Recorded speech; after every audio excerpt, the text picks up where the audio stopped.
El libro del Génesis, seguro que a todos nos suena. Es uno de los textos que ha marcado, para bien o para mal, nuestra cultura.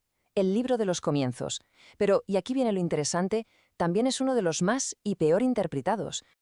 Porque, ¿y si esas historias que nos contaron de pequeños, leídas en su contexto original, no son lo que parecen? ¿Y si no son cuentos, ni mucho menos un manual de ciencia fallido, sino algo infinitamente más potente y, por qué no decirlo, radical? A ver, pongamos las cartas sobre la mesa. La lectura más común, la que casi todos conocemos, ve el Génesis como si fuera un libro de historia literal, pero los comentarios académicos, como el que vamos a analizar, proponen algo totalmente distinto. Lo ven como un poema teológico, sí, pero también como una crítica política muy afilada, y sobre todo como literatura de resistencia, escrita por y para un pueblo que estaba al borde del abismo. Vamos a tirar de ese hilo para ver cómo esta interpretación saca a la luz un significado que estaba oculto y que convierte estas historias antiguas en una herramienta de supervivencia y de esperanza sorprendentemente actual. Para entender el Génesis, lo primero y más importante es viajar en el tiempo, porque este libro no se escribió en un momento de paz y tranquilidad, sino que fue la respuesta directa a una de las peores catástrofes nacionales del antiguo Israel. Hablamos, claro, del exilio babilónico. Tratemos de imaginarlo por un momento. Tu reino ha sido arrasado, el templo, que era el centro de tu universo, está en ruinas, y a toda la élite cultural, política y religiosa la han deportado a la capital del imperio enemigo. Es una crisis de identidad brutal, una que amenaza con borrarte del mapa para siempre. En medio de esa desesperación, lógicamente surgen preguntas que lo cuestionan todo. ¿Es que nuestro Dios ha sido derrotado? ¿Son más fuertes los dioses de Babilonia? ¿De dónde sale todo este mal, toda esta injusticia? ¿Quiénes somos ahora que no tenemos nada? Los primeros capítulos del Génesis se escribieron justo para dar respuesta a esa angustia. Y la primera respuesta que dieron es, sencillamente, una genialidad. Una pieza de contrapropaganda en toda regla. Vamos a ver cómo el famoso relato de la creación era un desafío directo a la ideología de los que los oprimían. El contraste que vemos aquí es la clave de todo.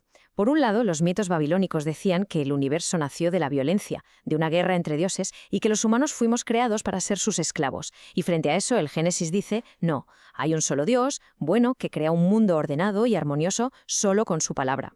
Es una forma de decir, vuestro sistema se basa en la violencia, pero la realidad profunda del universo es la bondad y el orden. Vayamos ahora con Adán y Eva. El comentario nos pide que hagamos un esfuerzo por olvidar la historia de la manzana y la serpiente, porque la cosa no va de una fruta prohibida, sino de una reflexión filosófica muy seria sobre de dónde viene el mal en el mundo. Y para entenderlo, aparece este concepto fundamental, adamacidad.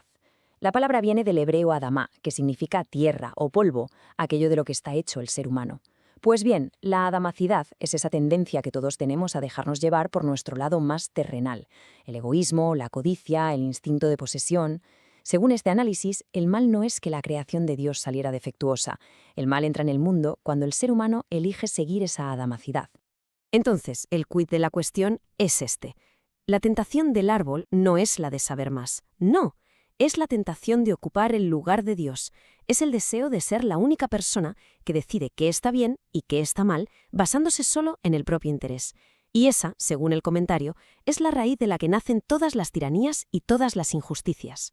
Y esta idea se desarrolla de una forma increíble en la siguiente historia, la de Caín y Abel. Una historia que, leída así, se convierte en una alegoría de cómo ese egoísmo individual acaba creando sistemas de opresión.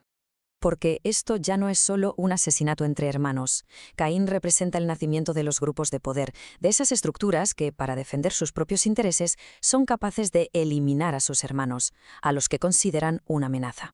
Es el inicio del mal a gran escala, del mal organizado. Y fijaos qué bien se ve en la genealogía de Caín. Esto no es una simple lista de nombres. Cada descendiente simboliza una forma de poder que se va consolidando. Enoc funda la primera ciudad, que representa el poder que excluye. Tubal-Caín es el herrero, el que domina la tecnología para crear armas. Y Lamec es el culmen, el que se jacta de su propia violencia y promete una venganza sin límites. Es el retrato de la escalada del poder opresor. Toda esta crítica va subiendo de nivel hasta que explota en el relato de la Torre de Babel. Y os aviso, es una historia que cambia por completo de significado por culpa de una frase que casi siempre hemos traducido mal. Aquí está la clave.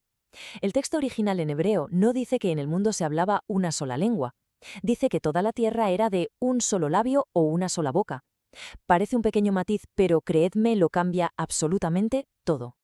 Y claro, la pregunta es ¿qué significaba esa expresión en aquella época? Pues el comentario nos lleva a la arqueología. Resulta que en las inscripciones de los grandes emperadores de la época como Tiglat-Pileser aparece la misma frase.